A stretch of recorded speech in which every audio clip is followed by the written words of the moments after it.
Mengawali perjalanan observasi penelitian sejarah pesantren, kelompok kami menyambangi pondok pesantren Al-Muslimun yang berdiri pada tahun 1991 yang beralamat di Jalan Salajambe nomor 14, Kampung Tungturunan, Desa Sukamaju, Kabupaten Cianjur. Pesantren yang dipimpin oleh Kiai Haji Muhsin Nur dan Hajah Dedeh Nidaul Hasanah ini sudah memiliki 260 santri dan santriwati yang mondok dan tak kurang dari 700 orang siswa dari tingkat paling dasar hingga tingkat SMA.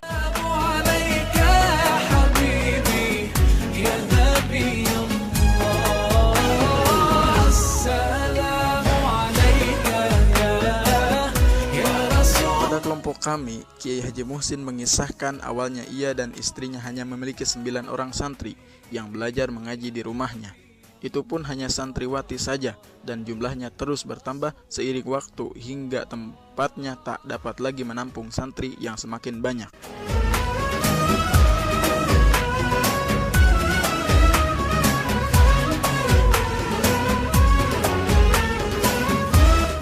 Tadinya, selama 1 tahun 7 bulan, santri yang mengaji tak dibungut biaya sedikit pun. Namun, setelah Kiai Muhsin menemukan metode Iqra yang didapatnya dari Jawa Tengah, maka mulailah santri dikenakan biaya untuk membeli buku dan keperluan lainnya.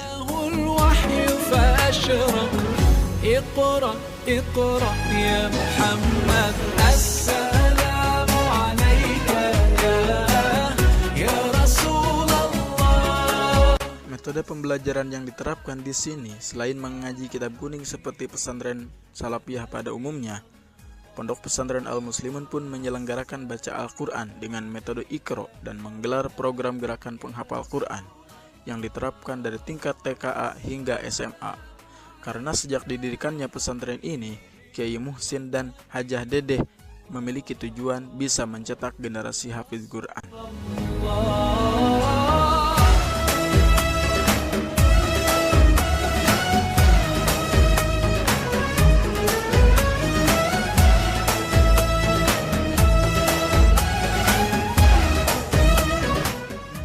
Kiai Muhsin mengungkapkan keinginannya ke depan memiliki perguruan tinggi untuk lebih memperdalam dasar-dasar ilmu yang sudah ada, serta dalam rangka menyiapkan generasi yang memiliki sikap mental dan pola pikir yang agamis, tetapi modern, dengan dasar akidah yang sesuai dengan tuntunan Al-Quran dan Sunnah.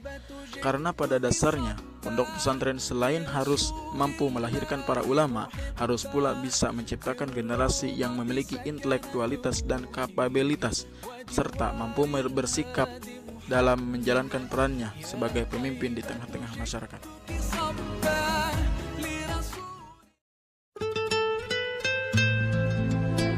Saya asal dari Bandung, dari Sukamiskin Bandung.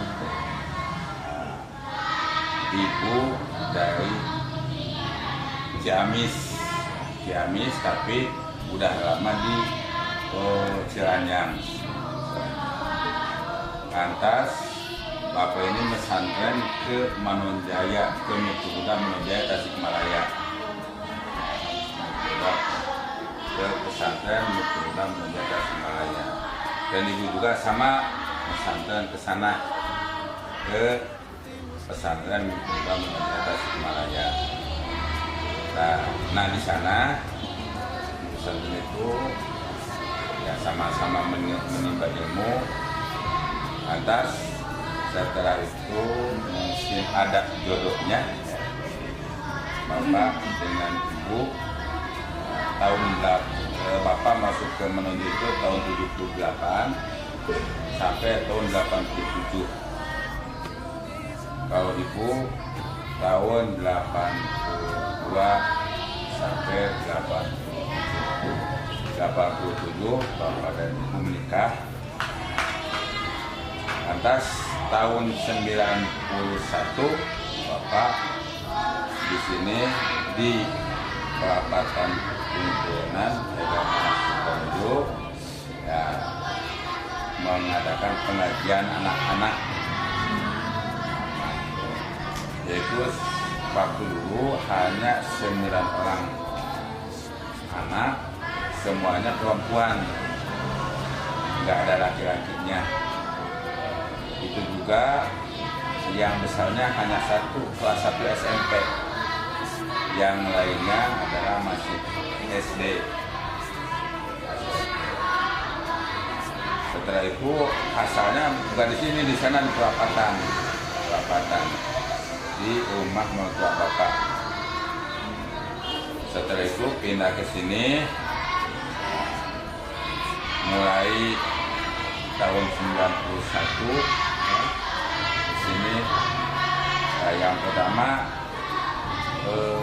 pengajian anak-anak, nggak ada santri, nggak ada anak-anak. Dari 9 orang, nama sampai 147. Tempatnya di rumah yang tadi dekat itu, tempat makan anak-anak itu, rumah kecil. Dan tempat ngajinya juga di rumah. Anak-anak di sebelah kamar dekat saya, yang ngajinya di tengah rumah, anak lagi di sebelah samping. Pertama di sana atas nama sudah lama pindah ke masjid ya, di rumah dan di masjid, kamar di masjid. Setelah di masjid juga nama, maka tahun 91 itu ya langsung mulai saya membangun madrasah yang itu 1 tahun dengan modal 2 juta rupiah. Tapi ya pertama 2 juta karena saya meminta sumbangan dari sana sini, dari keluarga dan sebagainya. Ya alhamdulillah bisa menyelesaikan bangunan yang bawah itu, yang pakai kantor itu.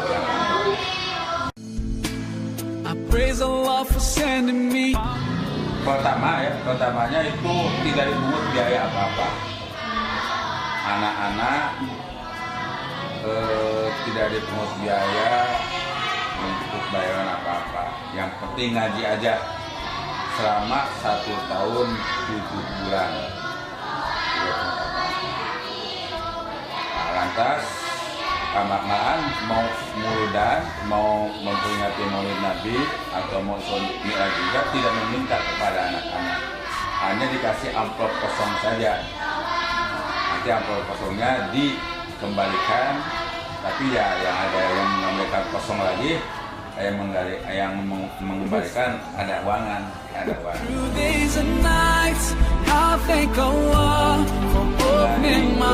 Metode Baghdadiyah yang diejar alif jabar a, ba jabar ba, alif lam jabar al, hamim jabar ham, dal pes dua alhamdulillah, itu Baghdadiyah. Tapi itu kan memang dari dulu begitu, maka bisanya membaca Al-Quran itu lambat. Lantas ada sistem metode Iqra.